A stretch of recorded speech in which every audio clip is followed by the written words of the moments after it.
E vamos à concordância verbal para o sujeito simples.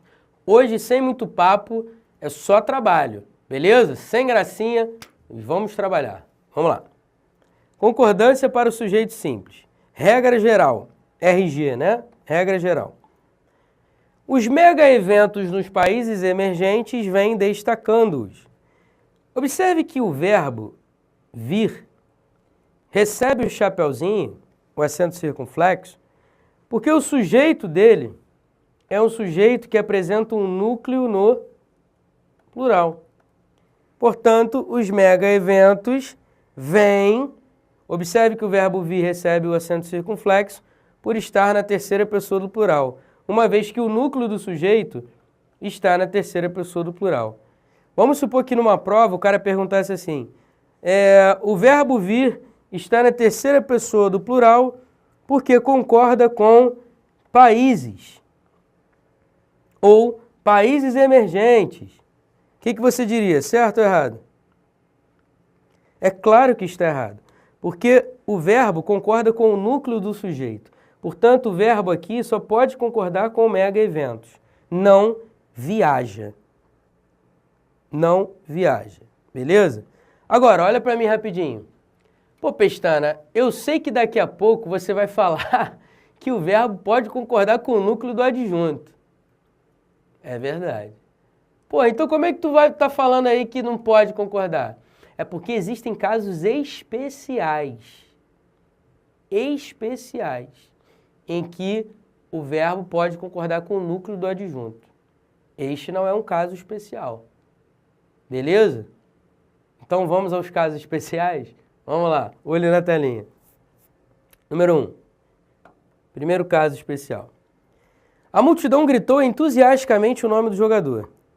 Observe que o substantivo multidão, que faz parte do sujeito a multidão, é um substantivo coletivo, é um substantivo que dá a ideia de muitas pessoas, né? Aí você pensa assim, bom, se dá a ideia de muitas pessoas, não teria problema eu dizer a multidão gritaram. É aí que tá. Não é assim que a banda toca, não. Multidão é um substantivo que está no singular ou no plural? Essa é a pergunta que você deve fazer. Ah, Pestana, está no singular, senão seria multidões. Beleza. Portanto, se está no singular, você não pode pensar muito, não. O verbo vai ficar no singular, concordando com o núcleo do sujeito que está no singular também. Tranquilo? Então não viajem, não viajem. O verbo está no singular para concordar com o núcleo do sujeito que também está no singular. Portanto, a multidão gritou. Ponto final. Agora, observe só essa segunda frase. A multidão de torcedores gritou entusiasticamente. Note agora que o verbo gritar ainda está concordando com o núcleo do sujeito multidão, a multidão de torcedores. Só que você sabia que é possível falar assim, ó, a multidão de torcedores gritaram entusiasticamente. Note que o verbo pode estar no plural, concordando com, olha aí, caso especial, o núcleo do adjunto. Pô, Pestana, tá de sacanagem. Mas por que aqui pode e na primeira frase lá dos mega-eventos não pode? Ah, é aí que interessa. Os gramáticos dizem que quando você tem um sujeito de sentido coletivo ou partitivo, o verbo pode ficar no singular, concordando com o núcleo do sujeito, ou no plural, concordando com o núcleo do adjunto. Observe que quando eu digo a multidão de torcedores, eu estou especificando, por meio desse adjunto, de que multidão eu estou falando. Torcedores é o núcleo do adjunto plural. Logo, os gramáticos permitem que haja essa concordância que eles chamam de concordância atrativa. O que seria uma concordância atrativa? A concordância atrativa é a concordância entre o verbo e o termo mais próximo. Por isso, você pode colocar gritou ou gritaram, tanto faz. O mesmo vale para a próxima frase. Observe, um bom número de torcedores já chegou ao estádio. Note que chegou está concordando com número, que é o núcleo do sujeito. Só que você pode também colocar o verbo no plural concordando com o núcleo do adjunto adnominal de torcedores, que está no plural. Então, um bom número de torcedores já chegou ao estádio, ou um bom número de torcedores já chegaram ao estádio. Pô, Pestana, mas número aí não é coletivo, pô. É por isso que eu falei. Quando você tiver um sujeito coletivo ou partitivo, o que seria um sujeito com valor partitivo? É quando você tem uma expressão que indica parte de um todo. Quando você diz um bom número de torcedores, são todos os torcedores? Não, é uma parte significativa de torcedores. Então dá uma ideia de partição, é uma ideia de parte de um todo. Nesse caso, você também pode concordar no singular ou no plural. Tá claro isso? É isso aí. Próxima regrinha, vamos lá. Número 2. Presentearam a mim, que nunca ganhei um par ou ímpar. Observe só. Quando você tiver um pronome relativo, e esse pronome relativo estiver com função de sujeito, como é o caso aqui, afinal de contas, quem nunca ganhou um par ou ímpar? Eu. Eu nunca ganhei um par ou ímpar. O verbo aqui está na primeira pessoa do singular porque ele concorda com a pessoa contida na ideia do pronome pessoal oblíquo tônico mim. O mim não é um pronome de primeira pessoa? Ok. Então o verbo estará na primeira pessoa concordando com o antecedente do pronome relativo, ou seja, o mim, que é um termo de primeira pessoa. Beleza? E vai ficar no singular porque o mim é um termo de primeira pessoa do singular. Então a regra diz o seguinte, a regra 2 diz o seguinte, o verbo que vier depois do pronome relativo, com função de sujeito, concordará com o antecedente do pronome relativo. Tá claro isso? Beleza? Não esqueça essa regra. Essa regra aqui é uma das que mais cai em prova de concurso. Tá bom? Bota aí 3 exclamações, estrelinha, coraçãozinho, enfim, o que você quiser para lembrar essa parada aí. Agora, ainda sobre o pronome relativo, se liga só nessa construção. Aquela aluna é uma das pessoas que precisava de ajuda. Os gramáticos dizem que quando você tiver a estrutura uma das que ou um dos que, quando você tiver essa estrutura aqui, os gramáticos dizem que o verbo poderá concordar com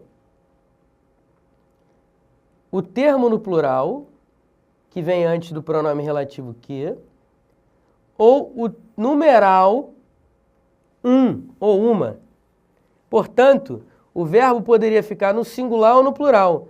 Aquela aluna é uma das pessoas que precisava de ajuda, ou você poderia dizer também, aquela aluna é uma das pessoas que precisavam de ajuda. Portanto, precisava ou precisavam, tanto faz. Quando você tiver a estrutura uma das que ou um dos que. Tudo bem? Beleza? Show de bola. Número 3. Vamos lá. Fui eu quem resolveu a questão. Ué, Pestana, não poderia ser fui eu quem resolvi a questão? Isso aqui é polêmico. Os gramáticos, maioria dos gramáticos, dizem que tanto faz. Outros gramáticos vão dizer que só pode ser do jeito que está. E aí, como é que a gente resolve esse impasse? Não resolve. Na prova, você vai ter que analisar a melhor opção. E se o cara perguntar se a frase fui eu quem resolveu a questão está certa? O que você vai dizer? Tá certo. E se o cara trabalhar assim, fui eu quem resolvi a questão e disser que está certo, o que você vai falar? Tá certo. Ué, Pestana, então eu vou ficar com a visão de todos os gramáticos, pensando que é facultativo? Sim. E se o cara disser que não é facultativo, você entra com recurso. Beleza? E se ele não anular, Pestana? Aí você vai se ferrar. Beleza? Eu vou fazer o quê? Faz parte dessas bancas aí malucas que criam questões polêmicas e não querem saber da tua vida, do teu passado, da tua história. Beleza? Então é um caso polêmico. Toda vez que você tiver essa estrutura, com o pronome pessoal do caso reto, seguido do pronome indefinido quem, ou interrogativo, né? Seguido de um verbo, o verbo poderá concordar com o quem, ou poderá também concordar com o antecedente do quem. Beleza? Fui eu quem resolveu ou fui eu quem resolvi. Os gramáticos mais consagrados da língua portuguesa, como Celso Cunha, Rocha Lima, Bechara, Napoleão Mendes de Almeida, Segala, esses caras dizem que o ideal e o correto é resolveu, concordando com quem. Beleza? Portanto, temos aí uma polêmica na língua portuguesa, né? Complicado, né, cara? Agora, o mais complicado é o cara cobrar isso em prova sabendo que é polêmico. Fazer o quê? Esses caras são tudo órfãos. Você entendeu a piada, né? Não entendeu não? Então, número 4. Vamos lá. Vamos ao que interessa. Alguns de nós resolviam essas questões. Qual de vós me ajudará a resolvê-las? Vamos lá. Primeira frase. Alguns de nós resolviam essas questões. Os gramáticos dizem que quando você tem um pronome indefinido ou interrogativo, até mesmo demonstrativo, eu não coloquei o exemplo aqui do demonstrativo porque daria no mesmo, né? Quando você tem um pronome indefinido ou um pronome interrogativo, seguido da expressão de nós ou de vós, os gramáticos ensinam o seguinte: se o pronome indefinido estiver no plural, o verbo poderá concordar com o pronome indefinido, por isso alguns de nós resolviam, mas pode também concordar com o pronome pessoal oblíquo tônico, o nós. Em outras palavras, eu poderia dizer, alguns de nós resolviam essas questões, ou alguns de nós resolvemos essas questões. Ambas as construções estão corretas. Ponto final. Por outro lado, se você tiver um pronome indefinido ou interrogativo no singular, aí o buraco é mais embaixo. Aí, meu camarada, o verbo só poderá ficar no singular concordando com o pronome interrogativo. Beleza? Portanto, a única frase correta é: qual de vós me ajudará a resolvê-las? Essa é a única possibilidade correta. Número 5. A única forma correta. Número 5. Os Estados Unidos continuam sendo a maior potência mundial.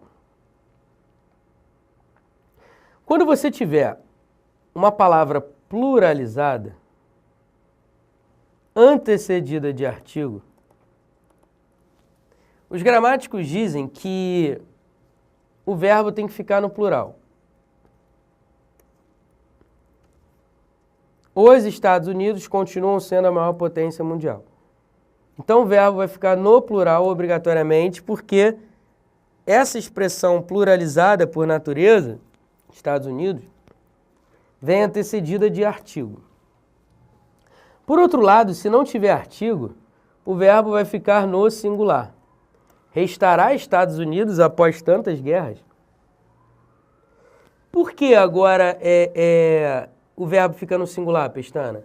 Porque essa expressão aqui, que tem função de sujeito, essa expressão pluralizada, Estados Unidos, não vem acompanhada de artigo. E se não vem acompanhada de artigo, o verbo fica no singular, ponto final. Beleza? Isso serve para qualquer outra expressão pluralizada, tá ok? Show de bola. Agora, cuidado com um detalhe. Os gramáticos polemizam quando se trata de obra artística, como nomes de livros, nomes de filmes e nomes de obras artísticas. Quaisquer. Os Lusíadas imortalizou Camões. Pestana, não poderia ser os Lusíadas imortalizaram Camões? É aí que está. Os gramáticos vão dizer que, quando se tratar de obra artística, a maioria diz isso, tá? Você pode colocar no singular ou no plural.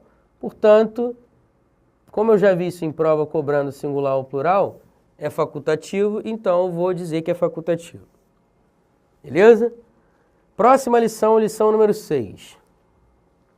Mais de um aluno não compareceu à aula. Quando você tiver a expressão mais de um, cerca de um, perto de um, quando você tiver essa expressão, por mais que ela dê uma ideia de plural, afinal de contas, quando você diz mais de um aluno, a ideia é de plural, né? Os gramáticos vão dizer que quando você tiver essa expressão, o verbo ficará no singular, concordando com o numeral um. Olha que doideira. Pô, Pestana, mas dá ideia de plural. Eu sei que dá ideia de plural. Mas os gramáticos não querem saber, não. Eles dizem que, quando você tiver mais de um, perto de um, cerca de um, quando você tiver essa expressão, o verbo vai ficar no singular concordando com o numeral. Ah, então se fosse, por exemplo, mais de 2 alunos. Aí, pô, plural na certa, né? Nem pensa. Tem exceção não, Pestana? Não é que seja uma exceção, mas é um caso à parte. Observe a próxima frase para você entender. Mais de um irmão se abraçaram. Quando você diz mais de um irmão se abraçaram, observe que esse se é um pronome reflexivo recíproco. Por causa do pronome reflexivo recíproco, a ideia é de que várias pessoas se abraçaram. E aí o verbo fica obrigatoriamente no plural, por causa do pronome reflexivo recíproco se. Ah, mas e a expressão mais de um? Ignora. Nesse caso, você vai ignorar. A próxima frase também acontece algo parecido. Quer ver? Ó? Mais de um aluno, mais de um professor estavam presentes. Observe que o verbo está no plural e ele fica obrigatoriamente no plural, porque quando eu digo mais de um aluno, mais de um professor, eu tenho aqui, na verdade, não um sujeito simples, mas um sujeito composto, porque eu tenho 2 núcleos. Primeiro núcleo, um aluno. Segundo núcleo, um professor. Então percebe que eu tenho um sujeito composto? E aí, por isso, o verbo fica no plural obrigatoriamente. Próxima frase, vamos lá. Hoje, apenas 1/3 das pessoas do mundo sabe o que é MSN. Coitado da MSN, né? Depois do Facebook, Twitter, Game Over, MSN. Eu lembro que tinha uma parada antes de MSN, uma parada chamada ICQ. Lembra disso? Eu tô velho, né? Bom, vamos lá, deixa quieto. Vamos lá. Número 7, próxima regrinha aí, vamos lá. Hoje apenas 1/3 das pessoas do mundo sabe o que é MSN. Os gramáticos ensinam que quando você tiver um sujeito que apresenta um numeral fracionário, o verbo vai concordar com o numerador do numeral fracionário. Por isso que o verbo saber está no singular, porque ele está concordando com um. Tá claro isso? Agora, outros gramáticos vão dizer, e é assim que cai em prova de concurso público, principalmente na prova FGV, que gosta de trabalhar esse tipo de concordância, outros gramáticos vão dizer que o verbo também pode ficar no plural. Sabem. Ué, Pestana, mas por quê? O verbo pode ficar no plural, segundo esses gramáticos, para concordar com o núcleo do adjunto de nominal, pessoas. Ou seja, 1/3 das pessoas sabem o que é MSN. Então, o verbo pode ficar no plural concordando com o núcleo do adjunto adnominal. Olha que doideira. Cuidado com isso, hein? E o mesmo vale para a próxima frase. Observe. Hoje, apenas 30% da população mundial sabe o que é MSN. Então, quando eu digo apenas 30% da população mundial, observe que eu tenho um numeral percentual. O verbo pode concordar com o núcleo do sujeito, com o numeral percentual? Pode concordar com o numeral percentual, ficando no plural. Mas ele também pode ficar no singular, como eu coloquei aqui, concordando com o núcleo do adjunto adnominal, população. População é uma palavra que está no singular, portanto, eu poderia dizer sabe. Logo, eu tenho duas possibilidades, com o numeral fracionário e percentual, singular ou plural, concordando com o núcleo do sujeito ou concordando com o núcleo do adjunto. Beleza? Tranquilo? Show de bola. Aí você me pergunta assim, pô, Pestana, e se fosse, por exemplo, apenas 0,9% do povo? Seria sabe ou sabem? Seria sabe. Por quê? Porque eu posso dizer que o verbo concorda por atração com o núcleo do adjunto, povo, ou com o número inteiro do numeral percentual, que seria, no caso, 0. Ué, Pestana, mas 0,9 é mais do que 0. Eu sei, mas não sou eu que criei a gramática. E nem as regras gramaticais. Então, o verbo vai ficar no singular concordando com 0 ou com povo. Beleza? Show de bola. Cuidado com isso. 8ª regra. Já deram 2 horas no relógio e ela não chegou. Essa construção é engraçada, porque os gramáticos dizem que os verbos dar, bater e soar vão ficar no plural concordando com o número de horas ou de batidas ou de gongos.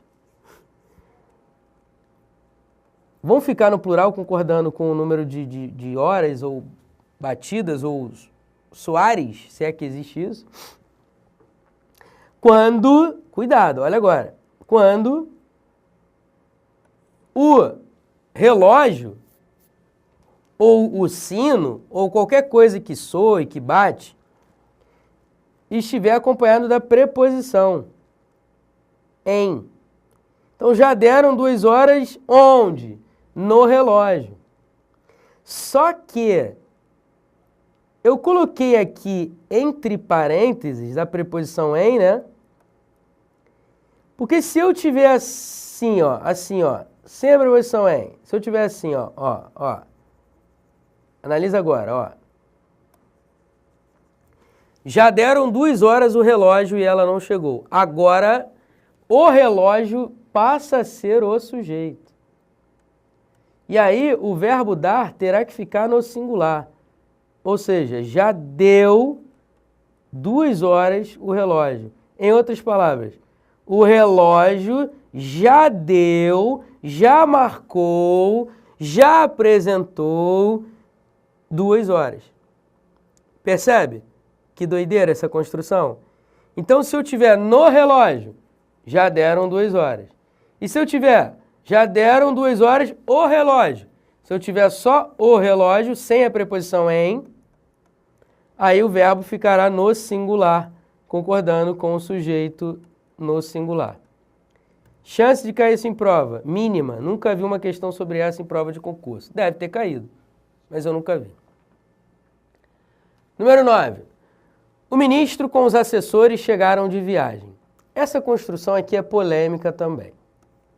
Só que a vasta maioria dos gramáticos entende o seguinte. O verbo vai ficar no plural se o adjunto que estiver ligado ao núcleo do sujeito estiver sem vírgulas. Agora, se eu tivesse assim, ó, o ministro, vírgula, com os assessores vírgula, chegou de viagem. Por que agora o verbo fica no singular? Porque com os acessores deixa de ser um adjunto adnominal e passa a ser um adjunto adverbial de companhia. Olha que doideira. E aí o verbo fica no singular, por quê? Porque ele está concordando só com o ministro. Mas quando você diz o ministro com os assessores, o verbo pode ficar no plural, porque os gramáticos entendem que essa preposição aqui tem valor aditivo e equivale a e. Olha que análise bizarra que os gramáticos fazem. Eu discordo disso, mas eu vou fazer o quê? Eu tenho que reproduzir a informação e você tem que acertar uma questão na prova. Então, vamos que vamos. Então, se não tiver vírgula, a expressão iniciada pela preposição com, o verbo fica no plural. Se tiver com vírgula, o verbo fica no singular. Tá claro isso? Ponto final. Agora vamos à 10ª regra para fechar a aula de hoje. E eu estou colocando aqui 3 pontinhos de exclamação. Você já sabe por quê. Você já sabe que essa parada cai em prova. E cai muito. Olha a frase. Nunca se viu, em parte alguma, pessoa tão interessada. Pelo amor de Jesus Cristo. Se você tiver um verbo acompanhado de uma partícula passivadora, meu camarada, não vacila. O verbo irá concordar com o seu sujeito. Então, pessoa tão interessada nunca foi vista em parte alguma. Observe que o verbo está no singular para concordar com o sujeito, pessoa tão interessada. Eu jamais poderia dizer nunca se viram pessoa tão interessada. Ou eu jamais poderia dizer assim, quer ver, ó? Nunca se viu, em parte alguma, pessoas tão interessadas. Porque se pessoas está no plural, o verbo tem que ficar no plural. Então, como é que vai ficar essa frase aqui? Nunca se viram ou nunca foram vistas pessoas tão interessadas. Em outras palavras, quando o verbo estiver acompanhado de uma partícula passivadora, ele vai concordar em número e pessoa com o seu sujeito normalmente. Não esqueça isso, pelo amor de Deus. Agora, para fechar bonitão o caixão, olha para mim que eu tenho uma parada para te falar. A banca CESP é uma banca perigosa nessa regra de número 10, porque ela já criou uma questão partindo do ponto de vista do Bechara. Eu vou te mostrar agora no novo slide o que ela fez e a questão não foi anulada. O gabarito foi considerado correto porque o Bechara diz uma paradinha que só ele diz. E o CESP se apegou a só isso para criar uma questão. Olha que raiva que dá, mané. Na moral. Olho na telinha aí, o novo slide.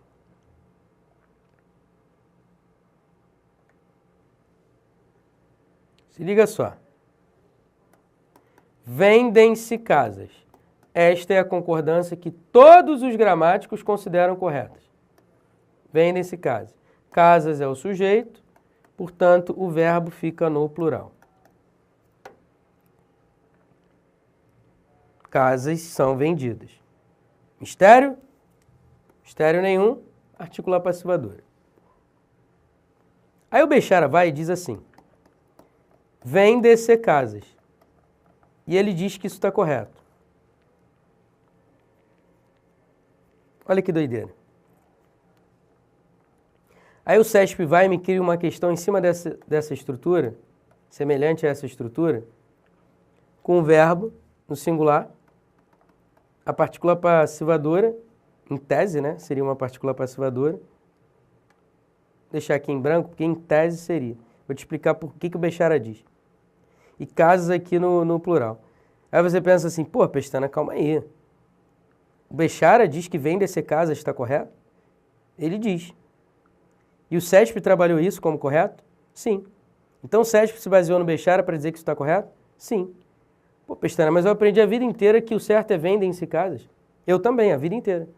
Só que o Bechara diz vendem-se casas. E quando ele diz isso aqui, ele analisa essa estrutura de uma maneira diferente. Sabe o que ele diz? Ele diz que esse verbo é transitivo direto.